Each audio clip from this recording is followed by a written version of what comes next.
오늘 성경은 누가복음 1장 39절부터 56절의 말씀입니다. 누가복음 1장 39절부터 56절에 있는 말씀.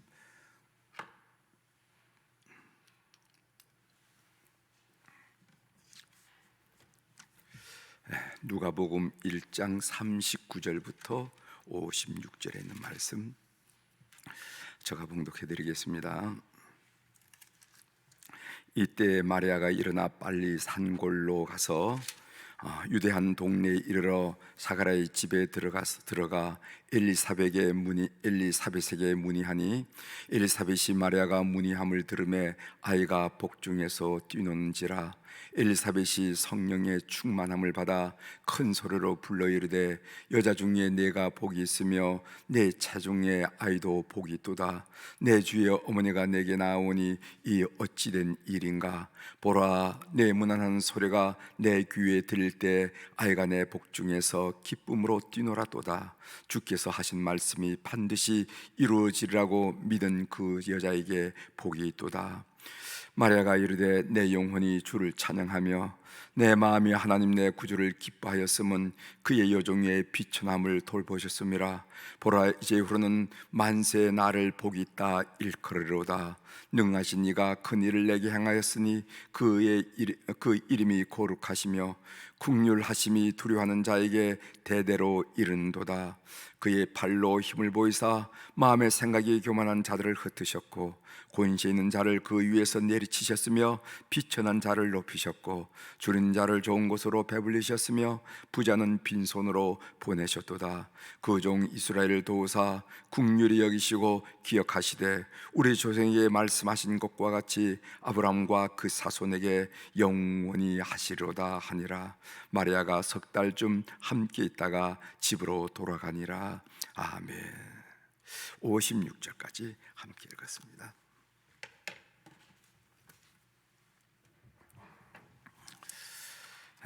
오늘 우리가 읽은 누가복음 1장 39절부터 56절에 있는 말씀을 중심으로 주제를 누구 곁에 있습니까? 누구 곁에 있습니까? 하는 그런 주제로 같이 묵상한 내용 함께 나누려고 합니다. 이창현 작가라 하는 분의 책이 내 마음속의 울림이라 하는 그런 책에 나오는 구절이라고 그래요. 무슨 말을 했냐면은 브라운관 TV가 고물상에 있으면 고물, 백난중에게 있으면 보물, 마이클 조던은 야구계에 있을 때는 고물, 농구계에 있을 땐 보물. 고물과 보물은 위치에 따라 달라진다. 당신은 어디에 있을 때 보물인가? 이런 말이에요. 여러분, 금방 쉬운 말이지만은 사실 좋은 말이죠. 그 부분 다시 한번 읽어드릴까요? 불안관 TV가 고물상에 있으면 고물, 맞죠? 백남준에게 있으면 보물, 맞죠? 마이클 조던은 야구계에 있으면 고물, 농구계에 있을 땐 보물. 고물과 보물은 위치에 따라 달라진다. 당신은 어디에 있을 때 보물인가 하는 그런 내용입니다. 시편 1편에 보면은요, 시절을 쫓아서 과실을 맺는 복된 나무 이야기가 있습니다. 그 복된 나무가 어디에 있을 때 복된 나무가 되는가? 시절을 쫓아서 과실을 맺는가? 한번 들어보십시오. 그는 시냇가에 심은 나무가 철을 따라 열매를 맺으며 그 잎사귀가 마르지 아니함 같으니 그가 하는 모든 일이 다 형통하리로다. 이렇게 얘기했습니다. 이 말씀에 나온 것처럼 나무가 풍성한 열매를 맺는 이유는 그 나무가 시냇가에 있기 때문에 그렇습니다. 만일 사막 한가운데 있다 한다면 그 나무는 열매를 못 맺고 그저 생존을 위해서 그냥 가시나무 잎사귀만 냈을 거예요. 신앙생활이라는 게 어떤 것인가?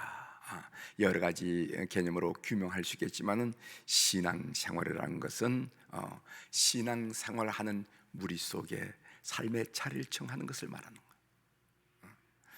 그렇지 않으면은 그 삶에 열매가 없다 한 얘기죠. 오늘 본문 내용입니다. 우리가 어제 읽은 누가복음 1장 26절부터 38절에서 마리아는 수태고지를 받습니다. 너희 아이 임신하게 될 거야. 그 아이가 나오면은 예수라 하라 하는 그 수태고지를 우리가 받았어요. 이 마리아는 이 수태고지가 굉장히 당혹스러운 일이었지만은 순종하기로 결단합니다. 그 순종의 표현이 누가복음 1장 38절에 있는데 제가 다시 한번 읽어드리겠습니다. 마리아가 이르되 주의 여종이오니 말씀대로 내게 이루어지이다 하매 천사가 떠나가려니라. 어제 마지막 부분에 그 말의 순종에 대해서 묵상하면서 함께 말씀을 나눴습니다. 그 후 이제 수태고지를 받은 이후 마리아는 몸이 이상해지자, 아마 임신을 하게 되면 몸의 시스템이 이상해지지 않겠습니까? 이상해지자 어쩌면 두려움과 불안감이 밀려왔을지도 모릅니다. 그게 인간이 아니겠어요? 그렇죠? 내가 순종하기로 했지만은 그러나 현실은 현실이고 상황은 상황이고 어려움은 어려움이라 말이죠. 그런 상황, 현실, 어려움이 밀려올 때 이게 내 인생은 어떻게 되는 건가 하는 두려움, 이게 어떻게 결론을 맺을 것인가 하는 불안, 이런 것이 틀림없이 그 여성에게 왔으리라고 믿습니다. 저는 틀림없이 왔으리라고 믿고 그게 인간이라는 거지. 인간이라. 우리는 저 광화문에 있는 이순신 동상이 아니라 여러 가지 상황과 여건에 의해서 우리의 감정의 기복을 느끼고 느낌을 받는 것이 바로 우리 인간 존재가 아니냐 말이야. 그래서 오늘 본문 누가복음 1장 39절부터 45절에 보면은 이 마리아가 엘리사벳을 찾아가는 것을 보게 됩니다. 엘리사벳 39절 제가 읽어드리겠습니다. 이때 마리아가 일어나 빨리 산골로 가서 유대 한 동네에 이르러. 마리아가 사는 갈릴리 나사렛에서 유대 산골까지 거리는 아마 한 150km 정도 된다고 그래요. 그 상당히 먼 길이죠. 아마 아녀자의 걸음으로 4, 5일 거의 일주일 가까이 걸어가야만 당도할 수 있는 그런 거리라고 여겨집니다. 엘리사벳은 마리아의 먼 친척벌이 아니겠는가 이렇게 보여져요. 이 엘리사벳은 사가랴의 부인으로서 나이가 많아서 임신할 수 없는 상황이었는데 정말 하나님의 은혜로, 하나님의 능력으로 임신을 하여서 이미 6개월이 됐다는 겁니다. 마리아를 만난 엘리사벳은 마리아가 천후 사정을 이야기하기도 전에 아마 이모라고 불렀겠죠. 이모, 나는 요셉하고 약혼한 거 알지? 그러나 아직까지 이렇게 같이 통침한 적은 없는데 이상하게 어느 날 무슨 천사가 오더니까 너가 무슨 아이를 잉태하게 된다고 그러면서 그 아이를 예수라고 말하면서 이런 현상이 내 속에 일어났어. 얼마나 불안했는지 몰라. 때로는 기뻤다가도, 때로는 슬펐다가도, 때로는 담대한 마음이 있다가도, 때로는 불안하고 이래서 이모를 찾아온 거야. 뭐 이런 자초지정을 이야기하기 전에, 전후 사정을 이야기하기 전에 오늘 이 엘리사벳은요 그 마리아를 보자마자 이렇게 하나님을 찬양합니다. 그 엘리사벳이 찬양한 내용이 42절부터 45절까지 나오는데 세 가지를 주로 찬양합니다. 42절에 보면은 여자 중에 내가 복이 있으며 내 태중의 아기도 복이 또다 말하기 전 이렇게 선포합니다. 그 다음 두 번째로 43절에 보면은 너는 내 주의 어머니시이다. 너는 나이로 말하면 나하고 비교할 수 없는 어린아이지만은 그러나 내 주의 어머니시다. 그리고 세 번째로 45절에 보면은 주께서 하신 말씀이 반드시 이루어지리라고 믿은 그 여자에게 복이 있도다 하면서 너는 참 복이 있는 여성이구나 하면서 축복을 선언하는 것을 보게 됩니다. 마리아는 이 엘리사벳의 찬양을 듣고 이 고백을 듣고 이 선포를 듣고 마음에 확신을 가졌을 것입니다. 내가 그 일로 천사 가브리엘의 수태고지를 받은 이유로 내가 어떤 때로는 기뻐했다고, 어떤 때로는 내 운명을 생각하고 슬퍼하고, 어떤 때로는 담대했다가 어떤 때로는 쭉 늘어지고 불안했는데 오늘 이 엘리사벳의 이야기를 듣고 확신을 가졌습니다. 그렇구나, 내가 한마디도 하지 않았는데 우리 엘리사벳 이모가 이렇게 선포하는 거 보니까 이것은 내 개인적인 일이 아니라 역사적인 사건이며 땅의 일이 아니라 하늘의 일이구나 하는 그런 확신을 갖게 되었을 것입니다. 그 확신을 갖고 마리아가 그제야 입을 열어 하나님을 찬양하는데, 그 하나님을 찬양한 내용이 바로 그 유명한 마리아의 찬가입니다. 마리아의 찬가. 그래서 이 마리아의 찬가를 통해서 많이 무슨 음악계에서도 이 마리아의 찬가를 주제로 많은 그런 곡이 나왔다는 것을 여러분 아실 것입니다. 그 찬양의 내용을 보면은 48절부터 50절에는요 자신을 돌보신 하나님을 찬양하고 계세요. 그리고 또 51절서부터 53절에 보면은 사람들을 돌보신 하나님을 찬양하고 있고, 54절부터 55절 마지막 절까지 이스라엘, 선택받은 이스라엘을 돌보신 하나님을 찬양하는데, 한 구절씩만 한번 읽어보고 넘어가도록 하겠습니다. 48절부터 50절까지는 자신을 돌보신 하나님을 찬양하는데, 48절에 보면은 그의 여종의 비천함을 돌보셨습니다. 보라, 이제 후로는 만세에 나를 복이 있다 일컬으로다. 우리도 고백할 수 있는 거죠. 나 같은 사람이 하나님을 만나서 내 인생이 달라졌습니다, 이런 고백하잖아요. 두 번째로 51절부터 53절에 보면 사람들을 돌보시는 하나님을 찬양합니다. 51절에 보면 그의 팔로 힘을 보이사 마음의 생각이 교만한 자를 흩으셨고, 그래서 교만한 자를 흩으시고 겸손한 자를 세워나가는 하나님의 공의로운 삶을, 공의로운 모습을 우리가 볼 수가 있습니다. 그 다음 54절부터 55절에 보면 이스라엘을 돌보시는 하나님을 찬양합니다. 54절에 보면 그 종 이스라엘을 도우사 긍휼히 여기시고 기억하시되, 지금 이스라엘은요 로마의 압제하에 있지 않습니까? 그런 그 이스라엘을 하나님은 애면하지 않으시고 긍휼히 여기사 기억하시고 구원하신다 하는 그 구원의 흔적을 자기 몸속에 지금 펴프로 있음을 그는 고백하고 있다는 것이죠. 제가 어제 본문을 묵상하다가 이런 생각이 들었습니다. 제가 묵상한 내용 한번 나누려고 합니다.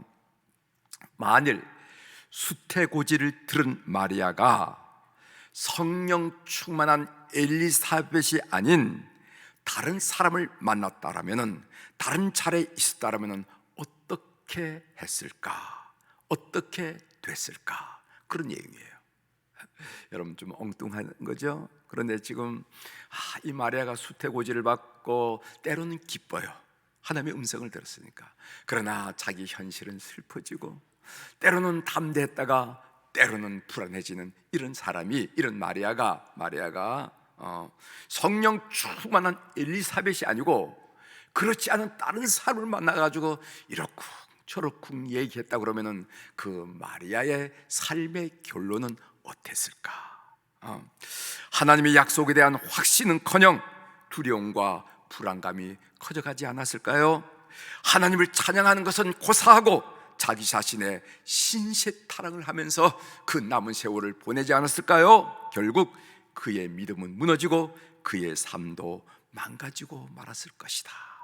그렇게 본다면은 오늘 이 마리아가, 동정녀 마리아가 엘리사벳을 찾아간 것이 얼마나 중요한 일이며, 그 얼마나 중요한 일이면은 성경에서 그 사실을 자세히 우리에게 밝혀주면서 우리에게 교훈을 주겠는가 하는 말이에요. 여러분 그 중동 지역에 보면 큰 바다가 있는데 지중해가 있고 그 지중해 옆에는 그 홍해가 있습니다. 홍해는 사우디아라비아 오른쪽에, 그리고 또 이집트 왼쪽에 있는 그 바다가 홍해라고 그러죠. 홍해. 그런데 홍해와 지중해가 어떻게 됐냐면, 옛날에는 다른 바다였지만은 지금은 뭐가 있냐면 수에즈 운하가 딱 이렇게 파져 있어요. 그래서 배들이 그 수에즈 운하를 왔다 갔다 하면서 세계 무역하는 거 아니겠습니까? 그러니까 홍해 고기가 마음만 먹으면 지중해 고기가 될 수 있고, 지중해 고기가 마음만 먹으면 홍해 고기가 될 수 있습니다. 고기가 될 수 있어요. 마음만 먹고. 왜? 수에즈 운하가 있기 때문에.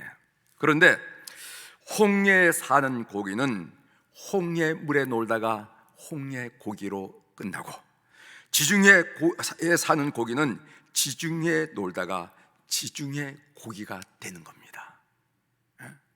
분명히 제가 말씀드렸습니다. 스웨즈 운하를 가면요, 홍해에 살던 고기가 지중해에 살아서 지중해 고기도 될 수가 있고, 지중해에 있던 고기가 정신을 바짝 들어서 스웨즈를 통해서 홍해 고기도 될 수 있습니다.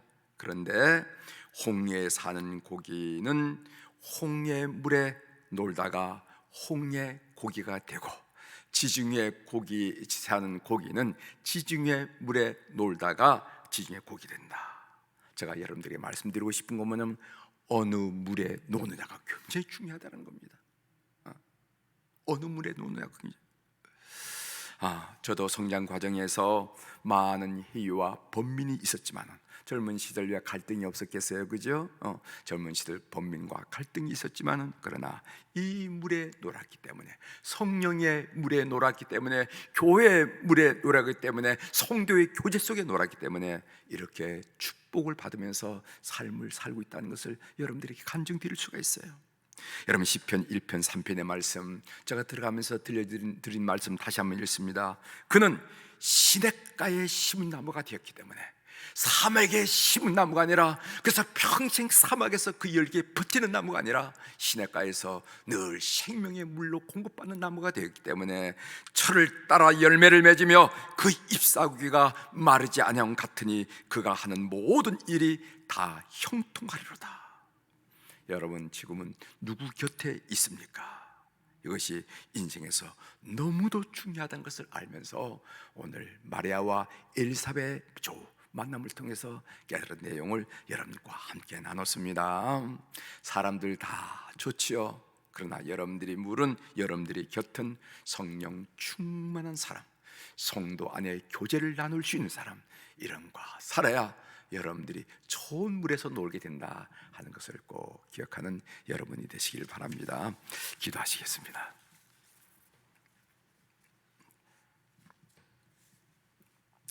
하나님 아버지, 오늘 그 임신한 마리아가, 동정녀 마리아가 때로는 기뻤다가도, 때로는 슬프고, 때로는 담대했다가도, 때로는 두려움과 불안이 밀려오는 그런 어떤 심정, 감정의 상태를 우리가 예상할 수가 있는데, 그는 이모뻘인 엘리사벳을 찾아가 그 엘리사벳 고백을 통하여 그는 확신에 거하여 하나님께 찬양했다 하는 말씀을 묵상 중에, 오늘 우리가 있는 자리, 오늘 우리가 만나는 사람, 이게 얼마나 우리 인생에 중요한지를 함께 나눌 수 있도록 도와주셔서 감사합니다. 우리는 엉뚱한 생각을 했습니다. 그렇게 감정의 기복을 느끼는 마리아가 엘리사벳이 아는, 성령 충만한 엘리사벳이 아는 다른 사람 좋다고 만나서 이렇쿵저렇쿵 이런 사정 저런 사정을 얘기했다면 그 인생이 어떻게 펼쳐졌을까 생각해 봤습니다. 하나님, 오늘 새벽에 나온 우리 모든 교우들, 그리고 7시에 이 말씀을 듣는 우리 모든 교우들이 하나님 아버지 인생에 앉아야 할 자리, 서야 할 자리, 만나야 할 사람들을 선택하고 구분하는, 분별하는 지혜를 허락하여 주셔서 그 물에서 아름다운 영적 열매를 맺는 하나님의 사람들 다 될 수 있도록 은총을 베풀어 주옵소서. 오늘 또 우리 사랑 교우들이 주님 앞에 1000번째 헌금을 올려드렸습니다. 솔로몬이 어린 나이에 등극하여 앞뒤 좌우를 분별하지 못할 때 그는 하나님을 찾았습니다. 하나님이 역사의 주관자이며 하나님이 내 삶의 주관자인 것을 믿고 그는 하나님을 찾아서 1000번째를 드림으로 말미암아 하나님과 내밀한 교제 속에서 전무후무한 왕이 되었다는 것을 우리가 열왕기서를 통해서 살펴볼 수가 있습니다. 하나님께 고개를 돌리고 하나님을 향하여 얼굴을 든 우리 모든 교우들에게 약속대로 큰 은혜를 베풀어 주셔서 그냥 머릿속이 아니라 삶의 구체적인 상황과 정황에서 하나님의 간섭하심, 하나님의 인도하심, 하나님의 역사하심, 하나님의 붙드심, 하나님의 회복하심을 늘 느끼며 찬양하는 주의 백성들이 될 수 있도록 이 헌금을 연락하여 주시옵소서. 하나님, 오늘 한우들을 위하여 특별히 기도합니다. 병원에서 진료를 받고 있는 우리 한우들이 있고, 이제 퇴원을 해서 가정에서 조심스럽게 진료를 받고 있는 환우들도 있습니다. 하나님, 우리가 건강할 때는 이런저런 생각할 것 없이 그냥 기쁘고 자신이 넘치만은 몸이 약할 때 여러 가지 생각이 들면서 자신감도 떨어지고 삶의 의욕도 떨어지는 것을 우리가 알게 됩니다. 그래서 오늘 이 새벽에 시간과 공간을 초월하신 성령님께 간구를 드립니다. 이 새벽에 저들의 영혼을, 저들의 심령을, 저들의 육체를 방문하여 주시옵소서. 그래서 그 인간의 어떤 말로도 회복할 수 없는 그 하나님의 신령한 은혜로 그들의 영혼이 회복되게 하시고, 그들의 심령이 회복되게 하시고, 그들의 육체가 회복될 수 있도록 도와주시옵소서. 가장 가는 시필줄에 이르기까지, 그 끄트머리에 이르기까지, 가장 작은 세포에 이르기까지, 그 작은 세포에 이르기까지 하나님의 거룩한 치료의 광선을 비춰주셔서 회복시켜 주시옵소서. 예수의 거룩한 이름으로, 여호와샤파 되신 우리 하나님의 권능으로 회복의 역사가 이 새벽에 이 말씀을 듣는 온 교우들에게 임하게 도와주시옵소서. 하나님, 젊은 날 주의 몸된 교회를 섬기고 주님 나라 위해 확장을 위해서 애썼던 우리 안나, 그리고 모세 선교회를 위해서 오늘 이 새벽에도 기도하게 하시오니 감사합니다.